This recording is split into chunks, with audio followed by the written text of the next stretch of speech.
bebendo, se prostituindo, dançando, requebrando até embaixo. E hoje você está aqui na presença de Deus. O que é isso, João? É a misericórdia de Deus. É Deus dizendo: eu coloco roupa em você, porque eu quero me relacionar com você.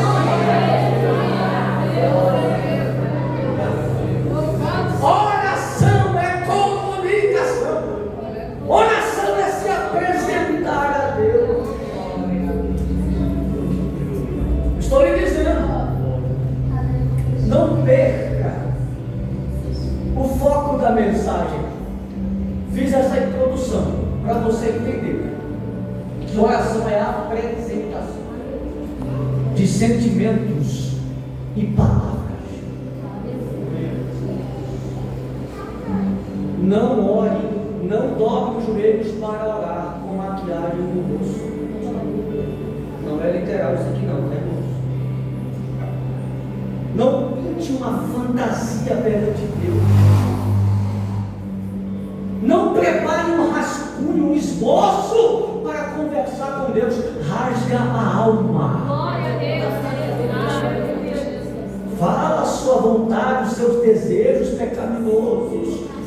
Fala o seu desejo, a sua vontade de às vezes querer meter um pé daqui, de às vezes querer entregar um carro e não querer voltar mais. Eu aprendi uma coisa: quando você revela a sua fraqueza na oração, Deus se revela com a sua grandeza. Deus se revela com a sua grandeza.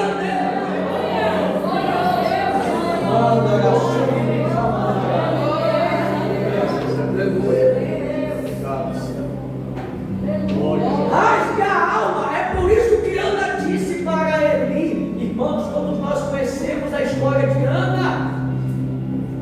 Ana e Penina. Aquela rivalidade, aquela luta. Porque de ano em ano Ana ia para o templo orar. De ano em ano Ana subia no templo em Siló para oferecer sacrifícios a Deus. E diz o texto que todo ano, quando Ana ia subindo, a sua competidora Penina ficava irritando. Eu tenho filhos, você não tem. E uma mulher que não tinha filhos naquela época era sim um sinal de vergonha e desprezo. Gênesis capítulo 30, Raquel não tem filhos. E ela diz ao seu marido: dai-me filhos, senão eu morro. Porque uma mulher que não tinha filhos na época não era bem valorizada, era excluída da sociedade, não era bem vista. Então, de ano em ano, Ana está subindo no templo, sim ou não? E a sua amiga ou inimiga, Penina, está dizendo: você não tem filhos, eu tenho. Você não pode gerar, eu posso. Irmãos, agora cá para nós. Por que Ana não pode gerar? Por que Ana não pode ter filhos? Porque era estéril, sim ou não? Sim. Sim ou não? Sim. Quem deixou ela estéril? Então calma aí. A mulher está indo para o culto todo ano. A mulher está indo para o templo todo ano. Estéril. Mas quem colocou a esterilidade nela foi Deus. Ela está indo para o templo orar, pedindo para Deus tirar a esterilidade, sendo que foi o próprio Deus que colocou. Foi o próprio Deus que permitiu. A Bíblia diz claramente que Deus cerrou a madre de Ana. Ana não conseguia ter filhos. E essa luta era de ano em ano. Ela ia para o templo, dobrava os joelhos e orava. Não acontecia nada. E quando ela ia para o templo, Penina ia do seu lado. Penina dizia: você não tem filhos, mas eu tenho. Você não pode gerar filhos, mas eu posso gerar. Só que o texto diz: de ano em ano, Ana subia no templo. Sabe o que é isso? Ela estava dizendo: eu não vou parar de cultuar. não vou parar de ir para o templo. Vai parar de cultuar porque Deus cerrou a madre. Vai abandonar o templo porque Deus disse não. Vai abandonar o templo por causa da situação que você está passando. Ana disse: não, eu não posso deixar o templo, eu vou subir no templo. Ela vai um ano, nada acontece. Penina começa a irritar ela, parecia adolescente, irritando o outro. Eu tenho filho, você não, e agora? Ana não escuta isso e não responde, irmãos. Se você ler a história de Ana, você vai perceber, nenhuma vez o texto diz que Ana retrucou Penina. Ana postou indireta no Facebook para Penina, nenhum momento ela disse isso, mas diz o texto que de ano em ano ela ia subindo ao templo. Sabe o que eu aprendo com isso? Ana estava dizendo: aconteça o que acontecer, eu não vou largar o templo. Aconteça o que acontecer, eu não abandono o culto. Aconteça o que acontecer, eu não me afasto da casa de Deus.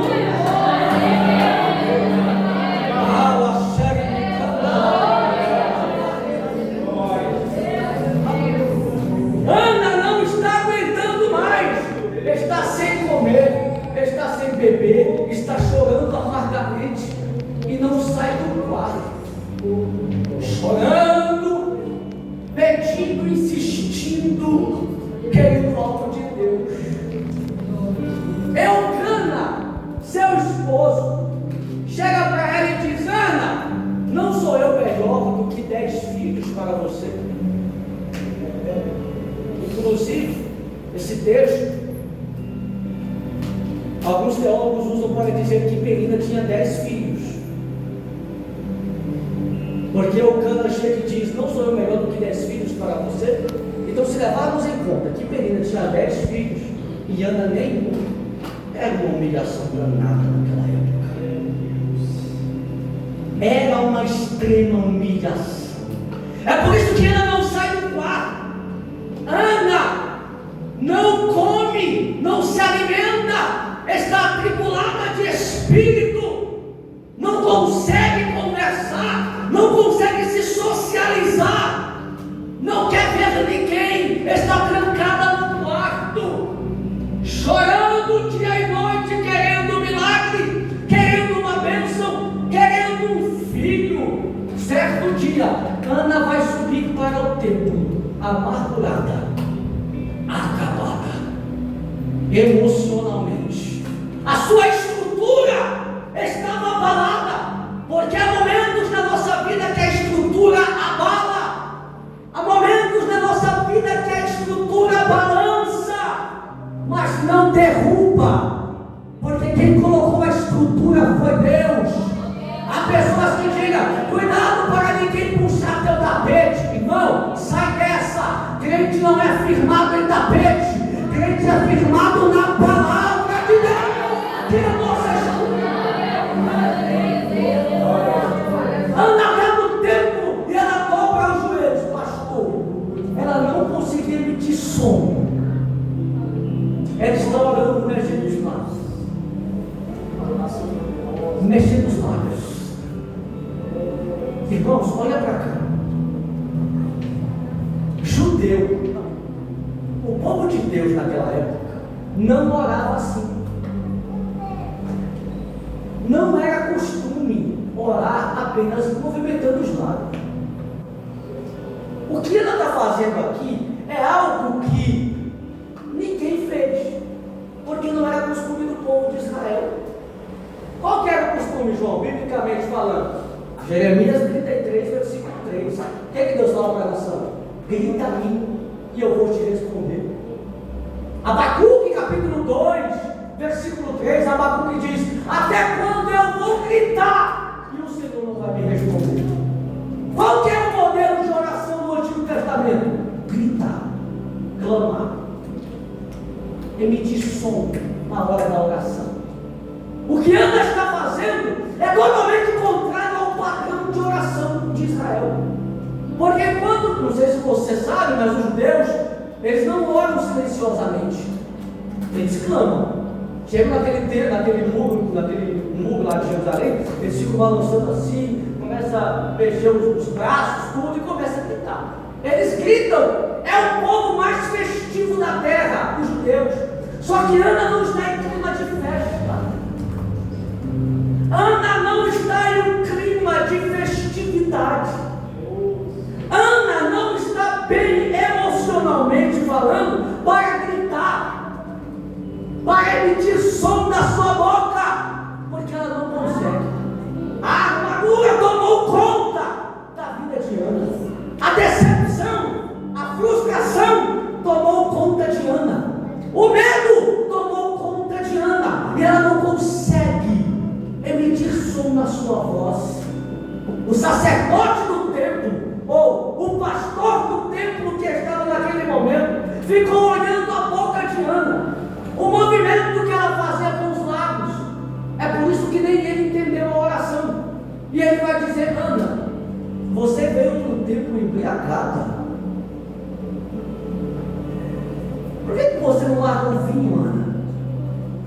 Irmãos, nem o pastor do templo estava entendendo Ana. Nem o pastor da igreja estava entendendo o que Ana estava passando. Ela diz: não, meu Senhor, eu não estou embriagada. A tua serva está atribulada de espírito, mas eu estou derramando a minha alma perante o Senhor. Aqui eu aprendo uma lição poderosa. Existem momentos na nossa vida que nem a oração vai ser boa, no sentido de gritar, no sentido de sair som da nossa boca, mas só de você movimentar os lábios, Deus ouve a tua oração, porque Deus, Ele olha o interior do teu coração. Deus estava dizendo para Ana: não precisa gritar, pode gritar dentro da sua alma, que eu te ouço, que eu te escuto, que eu ouço a tua oração.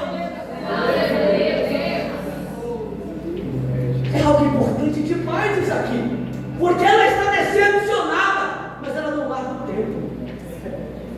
Irmãos, a oração, em alguns momentos, ela não vai me livrar da situação. Vou repetir, entenda bem isso. A oração, em alguns momentos, não vai me livrar de algumas situações, mas por meio dela, eu sou capacitado para suportar a situação que vem até mim. É por isso que há muitos questionamentos de pessoas dizendo: se eu sirvo a Deus, por que a porta está fechada? Se eu sirvo a Deus, por que eu passo por isso? Se eu sirvo a Deus, por que minha casa está assim?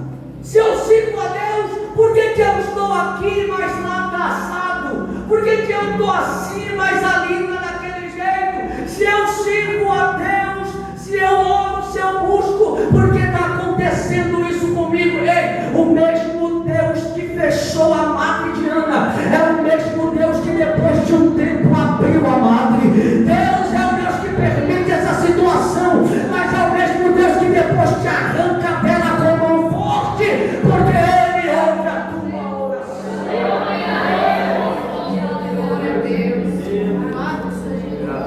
Ana está orando, buscando, querendo um milagre, querendo uma resposta de Deus. Irmãos, nem toda oração que nós fazemos, Deus irá realizar o que nós pedimos. João, você prova isso? Prova.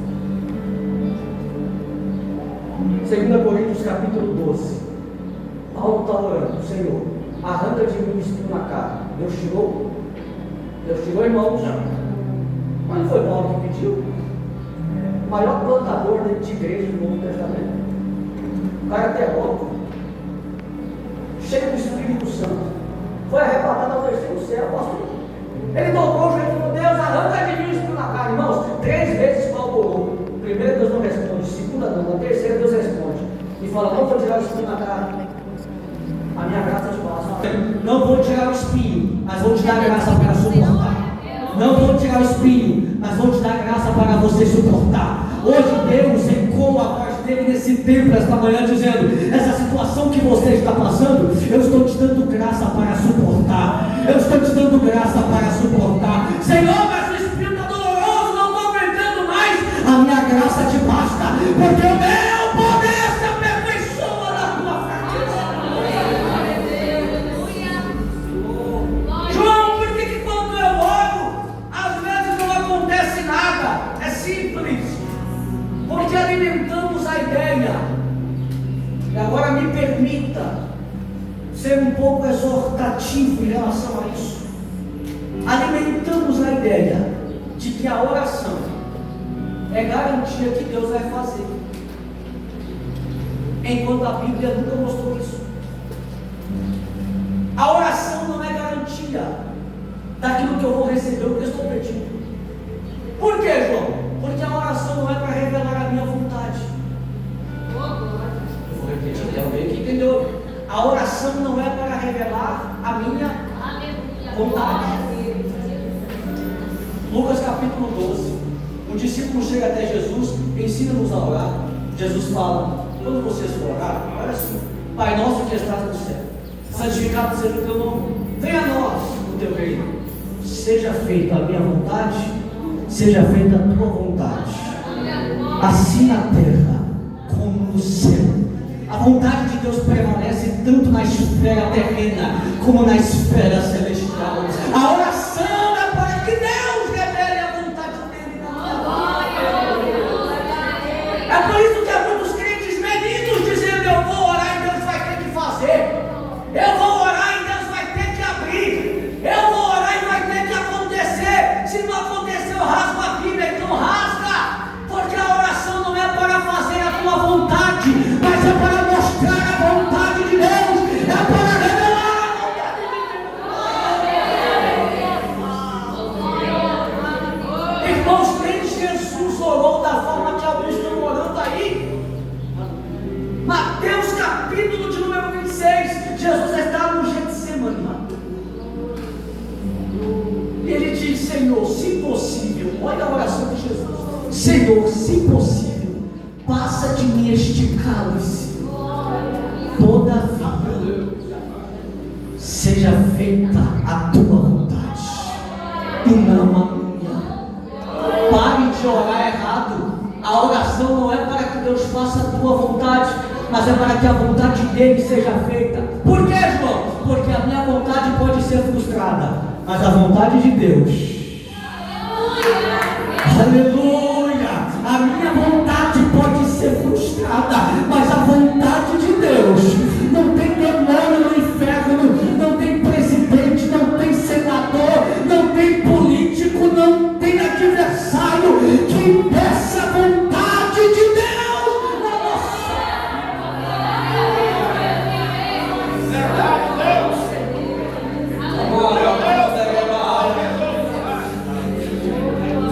A oração revela a vontade de Deus. A oração revela a grandeza de Deus. A oração revela a superioridade de Deus sobre a minha vida, sobre as minhas decisões. A oração não é para que a minha vontade esteja sobre a vontade de Deus, mas para que a vontade de Deus esteja sobre a minha vontade. Irmãos, saia daqui entendendo isso esta manhã. Esta situação que você está enfrentando, Deus até permitiu, e você ora dizendo: Deus, tira isso de mim. Deus, abre porta. Deus, me ajuda. Deus, faz alguma coisa. Deus, age em meu favor. Irmãos, existem situações que Deus vai permitir você passar, mas é o próprio Deus que vai tirar você dela. É o próprio Deus que vai te dar graça.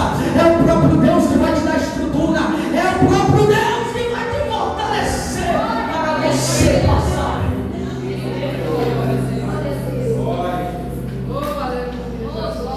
A atitude de Ana revela o modelo que nós devemos seguir. Ana está orando no templo, segundo o pastor dela, embriagada, mas ela não estava. E ela ora, pronta da oração, o sacerdote Eli fala para ela: vai em paz, e que Deus conceda o desejo do teu coração. Sabe o que Eli fez aqui agora? Uma intercessão. Ela estava orando. Eli chegou dizendo: que Deus conceda o desejo do teu coração. Isso é intercessão. Ele ajudou Ana em oração. Agora não é só Ana orando, é o sacerdote Eli também. Agora não é só Ana pedindo, mas é o pastor do templo também. A oração que você faz sozinha ou sozinho é poderosa. Tiago diz que pode muito em seus efeitos. Mas se a oração de um justo é poderosa, imagine a oração da igreja. Vou repetir: a oração de um é poderosa. Agora imagine a oração da igreja. João me prova que a oração da igreja é poderosa. Eu provo. Atos capítulo 12. O pastor da igreja estava preso. O que a igreja fez? Se reuniu em oração. Deus enviou um anjo na cadeia, quebrou as correntes, abriu as portas e o pastor da igreja foi solto. Por quê? Porque quando a igreja se reúne em oração, não tem cadeia, não tem corrente, não tem sistema mundano que fique de pé perante a oração da igreja. Agora não é só Ana orando, é o sacerdote Eli. Para eu correr, diz o texto que Ana, ela desce do templo, ela desce de Siló e vai para casa. Quando ela chega em casa, diz o texto, Deus se lembrou de Ana. Aleluia. Deus se lembrou de Ana. Irmãos, Deus esquece sim ou não? Por que o texto diz que Deus se lembrou de Ana? Toda vez que essa palavra aparece na Bíblia, Deus se lembrou. Logo em seguida, mostra Deus agindo. Quer uma prova? Quando Deus mandou o dilúvio, diz o texto que passou um tempo, Deus se lembrou de Noé. E as águas do dilúvio cessaram. Agora no texto, Deus se lembrou de Ana. O que nasce em seguida? A lembrança não é um sinal de que Deus esqueceu no texto, mas é um sinal de que Deus está começando a movimentar. Vou repetir: o lembrar de Deus aqui no texto bíblico não é que Deus se esqueceu, mas é que Deus está começando a se movimentar.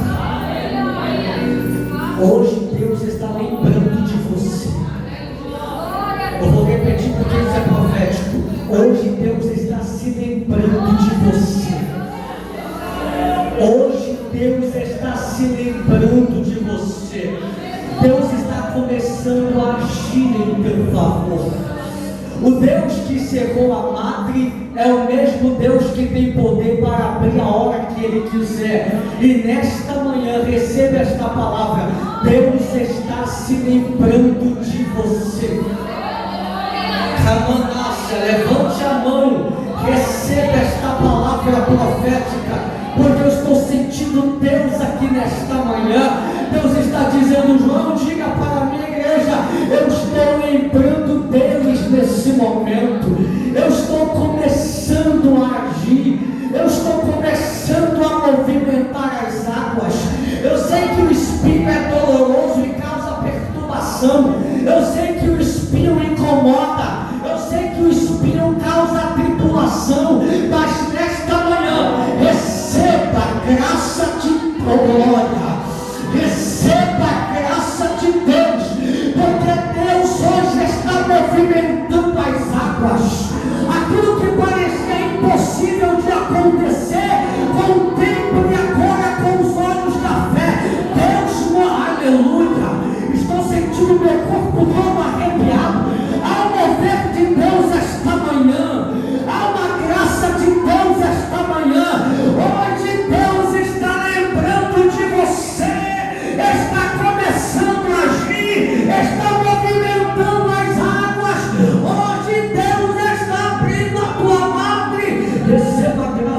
Deus.